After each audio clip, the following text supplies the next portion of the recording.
Hello friends, hope you are doing well. And we are discussing about Python. I have started this series on Python, right? So आज हम discuss करेंगे variables क्या होते हैं Python में, इसको ये क्या इनका यूज़ होता है और इसको कैसे डिक्लेयर किया जाता है, राइट? वेरिएबल को डिक्लेयर करने के लिए कोई स्पेसिफिक रूल नहीं होता है, राइट? और मेनली वेरिएबल्स को यूज़ किया जाता है to store some information in it, right?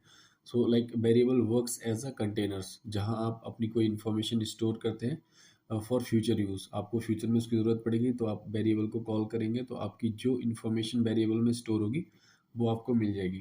जैसे कि एक सेंटेंस है हमारे पास, this is my city, right? So ये इन्फॉर्मेशन है। इस इन्फॉर्मेशन को अगर हमें स्टोर करना है तो हम क्या करेंगे, इसको सेंट करके सेंटेंस में स्टोर कर देंगे। तो sent is a variable here, right? And this is the information, this is my city, right? अब हमें कभी इस इंफॉर्मेशन की ज़रूरत होगी, हम क्या करेंगे, इस वेरिएबल को प्रिंट करेंगे, एग्जैक्टली SENT सेंट एग्जीक्यूट करेंगे, ये इन्फॉर्मेशन स्टोर हो जाएगी। कहीं भी हमें ज़रूरत पड़ी, माना हम कोई प्रोग्राम लिख रहे हैं, इसमें हमने नंबर ऑफ प्रोग्राम्स लिख दिए, राइट, लाइक दिस, और हम यहाँ आके हमें पड़ेगी उस सेंड इन्फॉर्मेशन की ज़रूरत, यहाँ हम इसको कॉल करेंगे, एग्जीक्यूट करेंगे, ये प्रिंट हो जाएगा। So this is variable in very simple way, right? Like variable are containers that stores value. और इसमें क्या होता है कि मल्टीपल टाइप्स के वैल्यू को स्टोर करता है। अभी जो हमारा वेरिएबल इस यहाँ स्टोर किया है, ये जो हमारी वैल्यू है और ये जो हमारा वेरिएबल है, हमने इसमें वैल्यू स्ट्रिंग टाइप की स्टोर की, तो ये हमारा वेरिएबल क्या हो गया, ये स्ट्रिंग टाइप का हो गया। इसके टाइप प्रिंट कर सकते हैं आप, TYP type and send. Now you can see this is a string type variable, right? तो ये वेरिएबल का टाइप क्या हो गया, यहाँ पर स्ट्रिंग हो गया। अगर इसमें आपने x इक्वल टू 10 स्टोर किया, so x is the variable and it stores 10, right? इसका टाइप आप चेक करेंगे तो क्या होगा, x equal to int, right? So यहाँ पर जो वेरिएबल है इसका टाइप क्या है, स्ट्रिंग। यहाँ पर जो वेरिएबल है इसका टाइप क्या है, इंट। ये डिपेंड करता है कि आपने किस टाइप का उसमें डेटा स्टोर किया है। ये पाइथन ऑटोमेटिकली इसको कैप्चर कर लेता है, like it is called dynamically typed language. So Python is a dynamically typed language. Automatically detect कर लेता है कि आपने जो डेटा स्टोर किया है, इसका डेटा टाइप क्या होगा, वही ये अपने वेरिएबल को असाइन कर देता है, राइट? तो आप सोच सकते हैं कि और आपके माइंड में आया होगा कि तो ये क्या सारी लैंग्वेज में सेम ऐसा ही होता है कि हम अपने वेरिएबल को डिक्लेयर करने से पहले उसका टाइप मेंशन नहीं करते हैं, कि हमें जो वेरिएबल है, like we are creating a variable send, और इसमें हमें किस टाइप का डेटा सेंड करना है। तो ऐसा नहीं है। इसको कहते हैं like dynamic typing and static typing, right? So Python is a dynamic typing.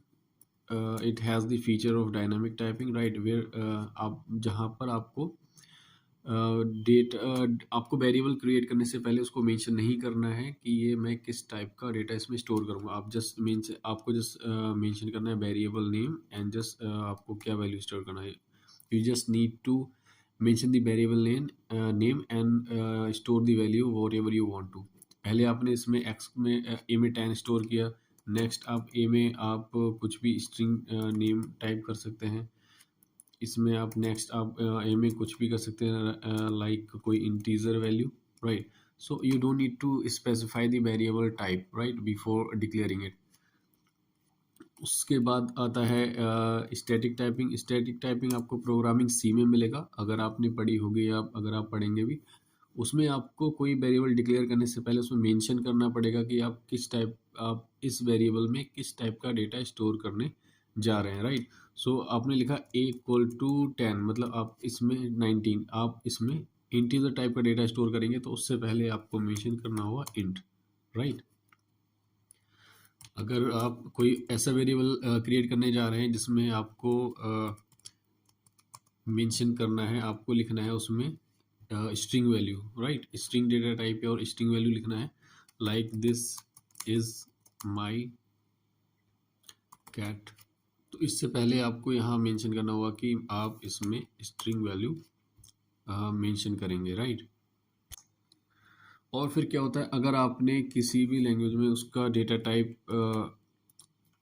Type mention किया कि आप इसमें इन टाइप का डेटा स्टोर करेंगे, तो टिल एंड और maybe like you can say that entire your program ये आपका इंटीजर वैल्यू को ही एक्सेप्ट करेगा, ये स्ट्रिंग एक्सेप्ट नहीं करेगा ना ही फ्लोट वैल्यू एक्सेप्ट करेगा। बट पाइथन में क्या है, पाइथन में आप पहली बात तो आप कोई उसका टाइप डिक्लेयर नहीं करते हैं वेरिएबल क्रिएट करने से पहले।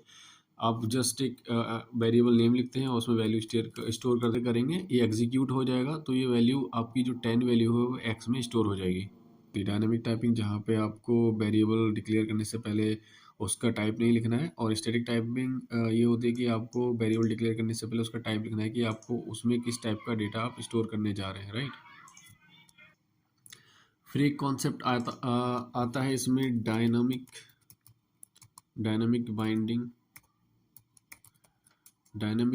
And on the other hand static binding, right. तो डायनामिक बाइंडिंग क्या होता है और स्टैटिक बाइंडिंग क्या होता है। डायनेमिक बाइंडिंग लाइक पहले मैं बता देता हूँ आपको। जैसे मैंने एक वैल्यू ली y equal to 12, right, execute किया इसको, तो y is the variable, it stores 12, right. So y का जो टाइप होगा वो होगा आपका int, right. What happened by okay, type spelling गलत है, TYP टाइप, राइट। इसका वाई एक वेरिएबल है, इसका जो टाइप है वो क्या होगा, इंट, क्योंकि इसने इंट वैल्यू स्टोर की है। नेक्स्ट टाइम आप क्या करेंगे, इसमें कुछ भी आप फ्लोट वैल्यू स्टोर कर देते हैं, राइट। यहाँ पर अब इसका जो टाइप होगा वाई का क्या होगा, फ्लोट वैल्यू, राइट। नेक्स्ट आप क्या कर सकते हैं, आप इसमें कोई स्ट्रिंग वैल्यू स्टोर कर सकते हैं, होम लाइक, इसका टाइप आप चेक करेंगे तो क्या होगा, स्ट्रिंग होगा।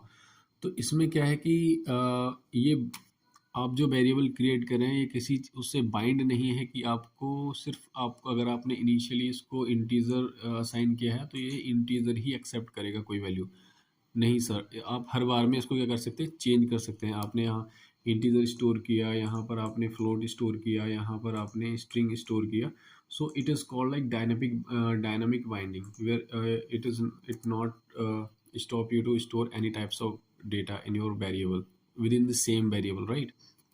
नेम आपका सेम रहेगा, आप इसमें किसी भी टाइप के डेटा को आप स्टोर कर सकते हैं, बट ये स्टेप बाय स्टेप अपडेट करता है। अभी यहाँ पर इसकी वैल्यू 12 स्टोर की थी हमने, तो y इक्वल टू 12 प्रिंट कर रहा था, राइट। एंड अगेन इसमें हमने क्या किया, यहाँ पर इसको 45.86 समथिंग ये स्टोर किया, तो ये करेगा। अब जो y की जो अपडेटेड वैल्यू होगी, अगर हम y को यहाँ प्रिंट करेंगे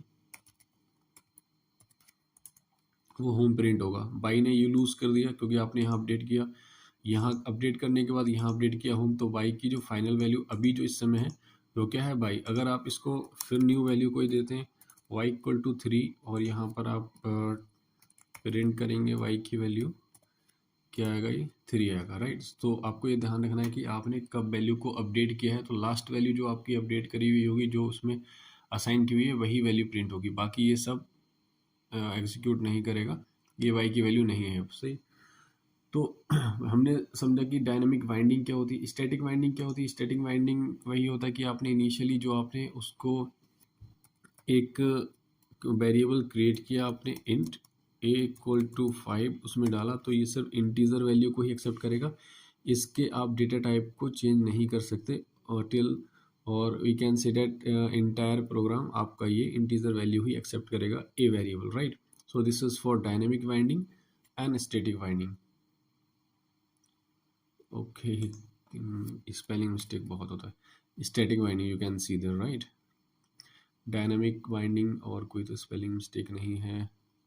डायनेमिक, स्टैटिक, डायनेमिक, यहाँ देखो small T and capital T, तो इसको इग्नोर करो, just you need to understand the concept. Next है कि हम वेरिएबल जब डिक्लेयर करेंगे, नॉट डिक्लेयर, वेरिएबल जब असाइन करेंगे तो उसको कैसे लिखेंगे। लाइक छोटे से छोटा नेम दे सकते हैं, लाइक एक्स इक्वल टू, इसमें कुछ भी इंफॉर्मेशन हम मेंशन कर सकते हैं, this is my cat, right.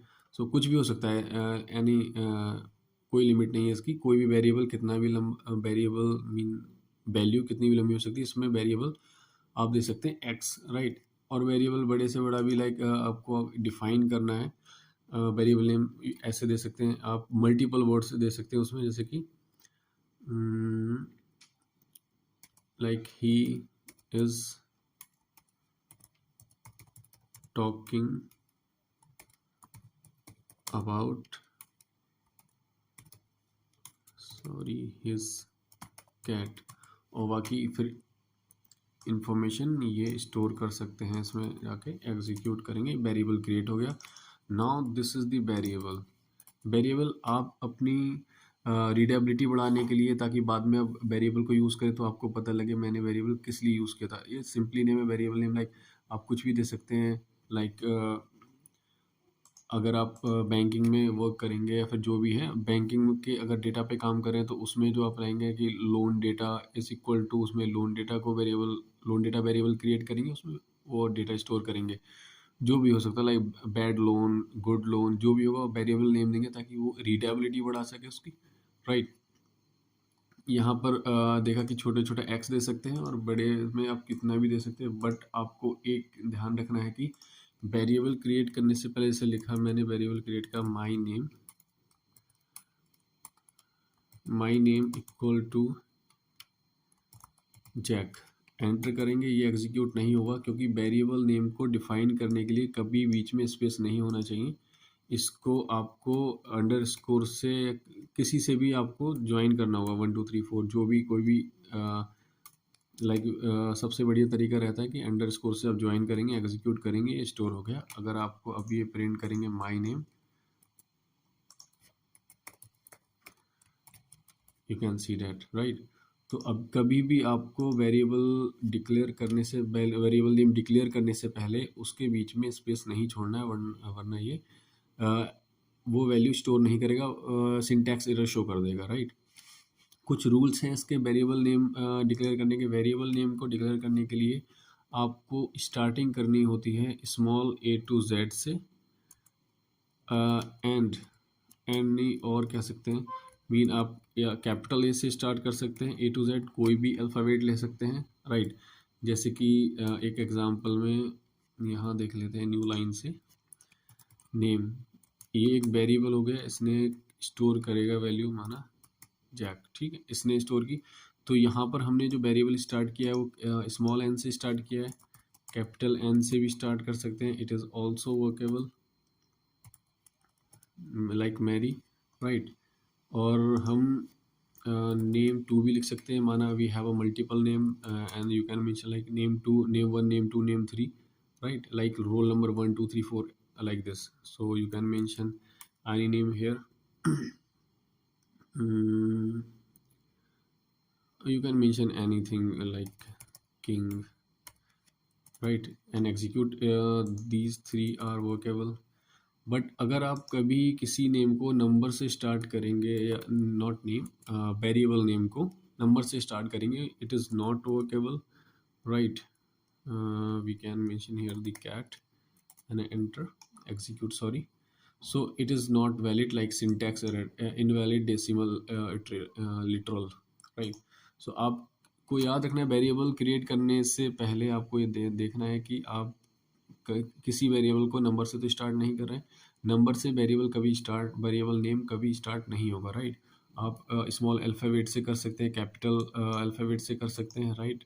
Number आप उसके लास्ट में सेकंड पोजीशन पे लगा दीजिए, it is workable, right, but it is not workable when you mention the number very first, right, place.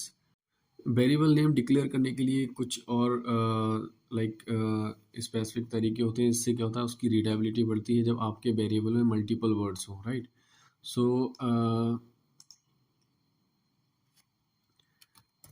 His loan amount, right. So this is the variable name. हमने यहाँ क्या किया, यहाँ पर मल्टीपल वर्ड थे, हिज लोन अमाउंट जोड़ा है underscore से, राइट।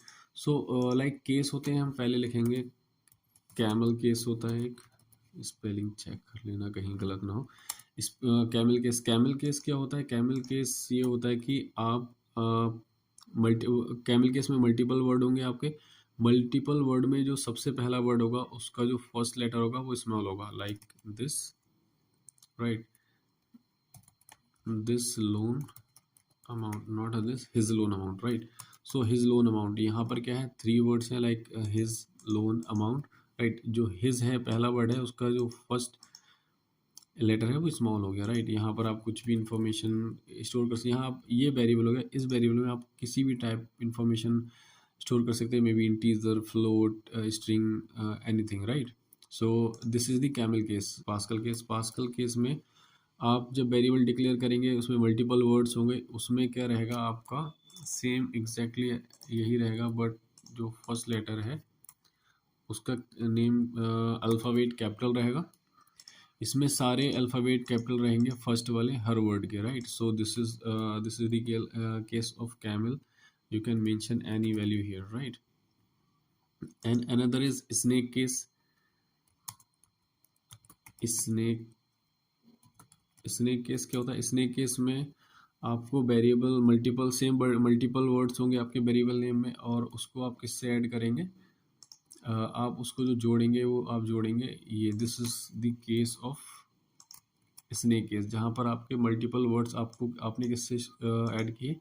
अंडरस्कोर से, राइट।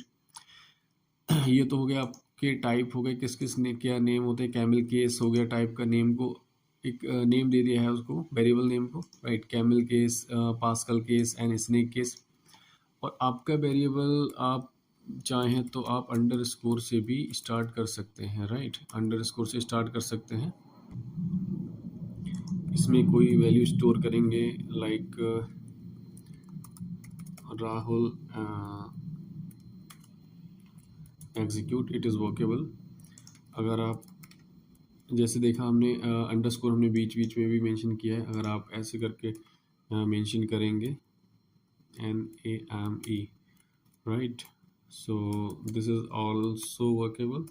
यहाँ आप कुछ भी स्ट्रिंग वैल्यू मेंशन कर सकते हैं, कुछ भी कर सकते हैं, string, float, integer, right. Next और लास्ट टॉपिक इसका देख लेते हैं। इसमें आता है कास्टिंग, राइट। कास्टिंग में क्या होता है, आप किसी भी वेरिएबल को डिक्लेयर करने के लिए आप स्पेसिफिक उसका टाइप स्पेसिफाई कर सकते हैं, right, if you want, right. So अगर मुझे एक्स वेरिएबल क्रिएट करना है, इसका मैं टाइप चाहता हूँ कि इसका टाइप इंटीजर ही रहे हमेशा, और ये जो वैल्यू प्रिंट हो वो इंटीजर की ही रहे, तो इसमें मैं इंट में विद इन द ब्रैकेट अपनी कोई भी वैल्यू को मेंशन करूँगा, लाइक 3, राइट। इसको मैं अगर एग्जीक्यूट करूँगा और इसको करने के बाद, बाय द वे ये तो 3 इंटीजर है, एग्जांपल ले लेते हैं फ्लोट का, FLOT, फ्लोट, एग्जीक्यूट। अब ये जो 3 है आपका वो फ्लोट में कन्वर्ट हो जाएगा, right. X, this is x and you can print, right, float. अब बट ये 3 है, फ्लोट में तो पॉइंट लगा होता है, तो ये आप कहेंगे ये तो फ्लोट नहीं है, तो स्ट्रिंग है अभी भी, बट ये इसने कैसे कन्वर्ट किया है आप इसको देख सकते हैं। You will print x, now you can see 3.0, this is float, right। इसने 3 को कन्वर्ट किया 3.0 में, अब ये क्या हो गया, ये स्ट्रिंग से फ्लोट हो गया, राइट। पहले आपने इसमें वैल्यू क्या प्रिंट की, स्ट्रिंग, बट ये क्या हो गया, फ्लोट। सपोज कि आपके पास एक वैल्यू है, let's say y equal to 12, right. आपको इसका टाइप बदलना है, अभी ये इंटीजर टाइप है, क्योंकि पाइथन में आप इसको वेरिएबल असाइन करोगे, एग्जीक्यूट करोगे, तो y का जो टाइप हो जाएगा वो क्या हो जाएगा, इंटीजर टाइप हो जाएगा, क्योंकि इसमें आपने इंटीजर वैल्यू स्टोर की है। बट आप चाहते हैं कि ये 12 मेरा इंटीजर में हो, कहीं आप चाहेंगे फ्लोट में हो, कहीं चाहेंगे कि स्ट्रिंग में हो। उसका डेटा टाइप आप कैसे चेंज करेंगे? आप लिखेंगे y equal to int and within the bracket we will mention 12, y equal to a string for str, like str for string, and you will mention 12 here, and again y equal to, you will mention float, float within the bracket 12, right, and execute। so y की value यहाँ पर integer होगी, यहाँ पर string होगी, यहाँ पर float होगी। हम चेक कर लेते हैं, print, sorry, I need to change the variable नहीं, because it will update now, it is only for Y, this is float, ये पीछे वाले भूल जाएगा, राइट, और इसको इरेज कर देगा। तो हम यहाँ करते हैं बाई वन कर लेते हैं, और यहाँ क्या कर लेते हैं, वाई टू कर लेते हैं, राइट, एंड देन एग्जीक्यूट। अब इसको मल्टीपल टाइम्स प्रिंट कर लेते हैं। व्हाट, पहला वाला वाई हो गया, सेकंड वाई वन हो गया, थर्ड वाई टू हो गया। Now execute, now you can see that here is the integer, now int, here is for string, for str, here is for floats, for float। अब इसको देख लेते हैं किस तरीके से ये इंटीजर वैल्यू फ्लोट को कैसे शो कर रहा है 12 को। Bye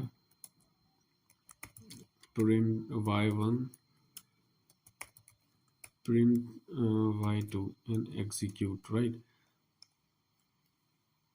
So what happened here, why it is not showing, like यहाँ शो नहीं कर रहा है, बट स्ट्रिंग के लिए यहाँ पर एक कॉमा में क्लोज होगा, राइट, होगा। फ्लोट के लिए 12.0 दिखा रहा है। मैं इसको दोबारा देखता हूँ कि ये y1 स्ट्रिंग क्यों प्रिंट नहीं कर रहा है। Okay okay, without by print करके देखते हैं, without print, now you can see that yes it is working. So इसने 12 को स्ट्रिंग में कन्वर्ट करने के लिए क्या किया, इसको इनक्लोज कर दिया with in like quotes, single quotes में, राइट। सो ये स्ट्रिंग हो गया, यहाँ पर ये फ्लोट हो गया ये 12, और ये तो इंटीजर है ही, right. So this is called casting, where you change the type of your variable। So this is all about this video, and what about the variable, right? So we will discuss in the next video the our next topic, right? Thank you for watching, have a great day ahead, bye bye.